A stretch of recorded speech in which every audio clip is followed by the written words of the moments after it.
with everything we have to do with, look, if we finally beat Medicare. California Congressman and Senate candidate Adam Schiff released a statement asking Mr. Biden to pass the torch, saying he has serious concerns on whether he can defeat former President Trump in November. And the fact is that the consideration is that I think I'm the most qualified person to run for president. I beat him once, and I will beat him again. On July 21st, 2024, after days of calls by celebrities, pundits, constituents, and members of his own party, resulting from an abysmal showing at the first presidential debate against Donald Trump, President Joe Biden released a statement to the press announcing that he would be dropping out of the race for president. This came after 2 years of questions about whether Biden's age would prevent him from being able to serve a second four-year term, which would take him well into his mid-80s. His first term had been plagued with embarrassing moments, stumbling in speeches, mixing up names, falling downstairs, and seemingly wandering off into the distance all became increasingly frequent and almost regular occurrences. The fire and passion that had propelled Biden throughout his career to his historic victory in the 2020 election appeared to have gone out. 4 days after announcing his shocking decision to drop out of the race, President Biden addressed the nation from the Oval Office. Explaining his choice, he was putting his country before himself and wanted to ensure a defeat of Donald Trump. This was an historical event without precedent in modern American politics. No sitting U.S. president had declined to run for re-election since Lyndon Baines Johnson had been forced off the Democratic ticket in 1968. The entire country, the Democratic Party, and especially his vice president and probable successor Kamala Harris were all in uncharted waters. I revere this office, but I love my country more. It's been the honor of my life to serve as your president. With little more than 100 days to go before the general election, President Biden endorsed Vice President Kamala Harris to succeed him as the Democratic nominee for president. This endorsement was unprecedented for a number of reasons. First, Kamala Harris has quite a remarkable and improbable story. Born in Oakland, California to an Indian mother and a black father who would divorce when she was only 7, her rise to national fame was unlikely to say the least. Harris went on to graduate from the nation's most prestigious historically black university, Howard University, and would later receive her JD from the University of California School of Law. After working in private practice for several years, Harris entered public service and began a rise that would take her to the heights of American politics. She was elected first as her county's district attorney before becoming the district attorney of San Francisco in 2003, then eventually the twice-elected Attorney General of California. In 2016, Harris would become the first South Asian woman and second black woman elected to the United States Senate, and would serve until being elected with Joe Biden and becoming simultaneously the first woman, the first black person, and the first Asian person to hold the office. However, her relationship with Biden had not always been easy. As the up-and-coming political star of her native California, then Attorney General Harris had benefited from the endorsement of the then Vice President Joe Biden and the entire Obama administration in her historic victory in the crowded 2016 Democratic primary for California's vacant Senate seat. That relationship was strained by her public attack on Biden in the 2020 presidential primary during a heated moment at the first debate. You know, there was a little girl in California who was part of the second class to integrate her public schools. And she was bused to school every day. And that little girl was me. Biden was reported to be very angry at Harris's criticisms of his former positions on busing, feeling that the totality of his career had proven his bona fides as an ally of the black community. Nonetheless, when Biden won the Democratic nomination with a series of dominant victories beginning in South Carolina, he decided to heed recommendations from black political leaders and invited Harris onto the ticket as his running mate. She had dropped out of the race before the Iowa caucuses after failing to find political momentum or financial backing, and eagerly accepted an invitation out of the political wilderness. Since their historic victory over Donald Trump and Mike Pence, the first female vice president in U.S. history had had a mixed track record in office. She had been tasked with tricky problems like tackling the U.S. border and had made limited progress, her office being plagued by unusually high turnover of staff. Nonetheless, Biden heeded the advice of party luminaries like his close friend former President Barack Obama and immediately endorsed Harris as his successor while dropping out. No primary would be held to make this selection as Democrats across the moderate to liberal spectrum all rallied behind the vice president. This choice met criticism from the left, but seemingly more on the right, calling the move undemocratic, as no open primary was held. But this stemmed mostly from supporters parroting Donald Trump's complaining after being deprived of what he thought would be a much easier opponent in President Biden. However, Harris was on the primary ballot with Biden. The move most likely stemmed from two areas. One, the vice president is the Democrat with the most exposure and the second in command behind the president. And two, and perhaps most importantly, Harris was the only candidate that could access the campaign funds allocated to the Biden-Harris 2024 campaign. Once Harris became the de facto nominee, and even more so after the Democratic National Convention in Chicago, Harris surged in the polls and eclipsed Trump in nearly every swing state, and then would stay within a couple of margins of him up until the election night.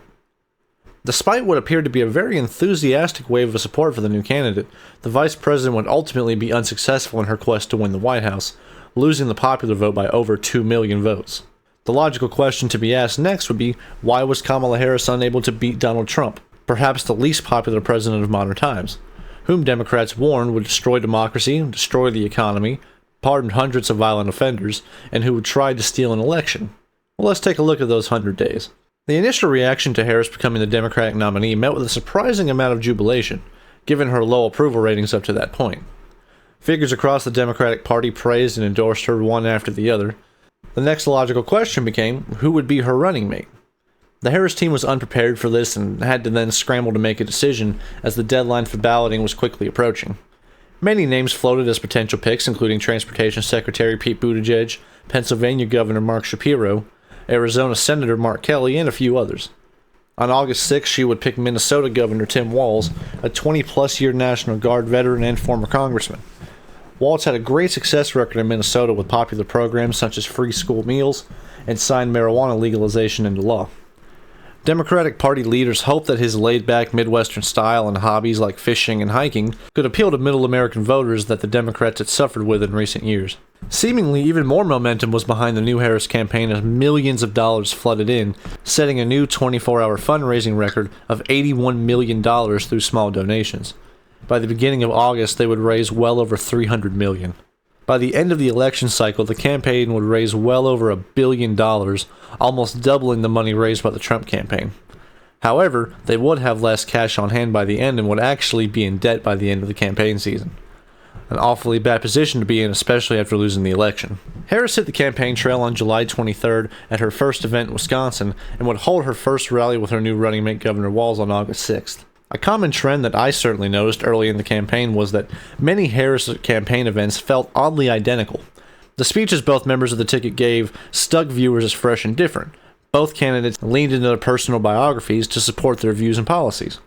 However, as the weeks went on, the content of their speeches seemed eerily similar stop after stop.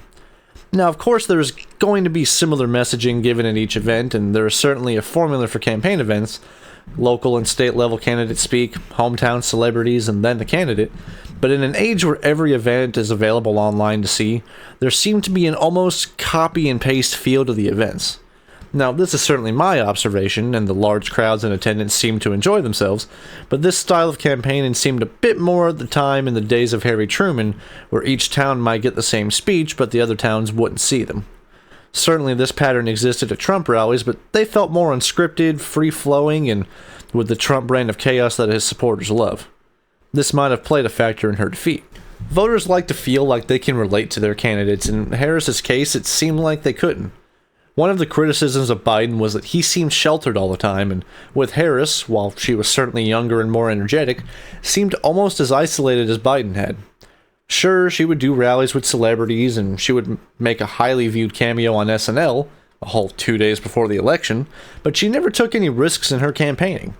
She would make the same punchlines over and over again about being a prosecutor and Trump being a criminal, and rarely had any off-the-cuff moments outside of this admittedly pretty funny one. No, I think you meant to go to the smaller one down the street.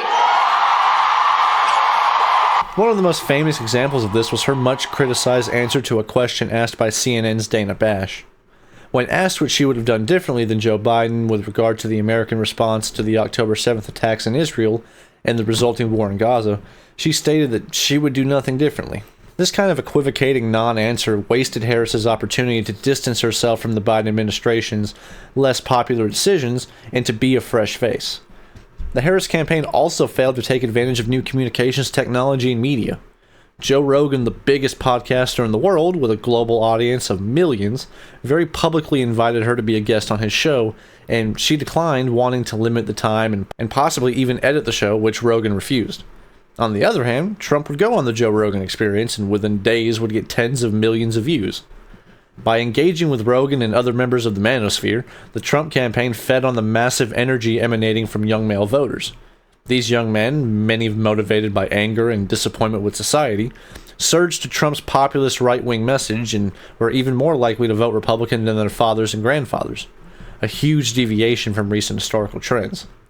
Trump would later credit his son Barron for coaxing him to do podcasts, a decision which helped him tremendously with young voters. While showmanship is certainly indispensable in politics, issues are equally as important. Harris made a clear attempt to appear more centrist in this race. She did this by limiting her message to one about personal freedom and the economy. She even made a reference to having a gun, although notably a model that's not allowed under California law, in her home to appear more friendly to firearm owners. Abortion became a central issue, especially after the overturning of Roe v. Wade, and Harris ran firmly on establishing national protections for abortion. Harris was also the first candidate in history to run on the national legalization of marijuana, an issue she talked about so much, I never once heard her say it. She supported the John Lewis Voting Rights Act and supported demilitarizing of the police, but was clear she did not want to defund the police. The vice president closely tied herself to the environmental successes of the Biden administration, such as the green policy initiatives from the Inflation Reduction Act. She did push back on earlier statements about fracking and stated in August that she would not ban fracking. On the economic front, Harris took a middle-class, family-centered approach. She proposed raising the child tax credit during the first year of a child's life to $6,000, a $25,000 tax break for first-time homebuyers, and elimination of taxes on tips, and called for price controls to protect consumers from price gouging, most notably seen in the wake of the COVID-19 pandemic.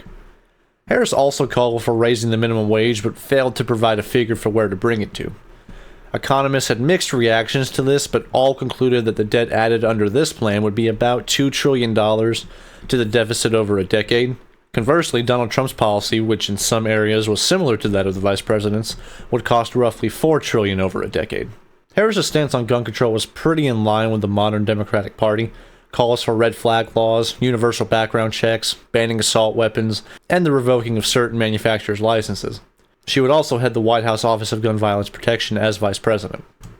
Kamala Harris's thoughts on healthcare stayed essentially the same as President Biden's, supporting the Inflation Reduction Act's capping of insulin costs at $35 and the proposed out-of-pocket caps of $2,000 for seniors.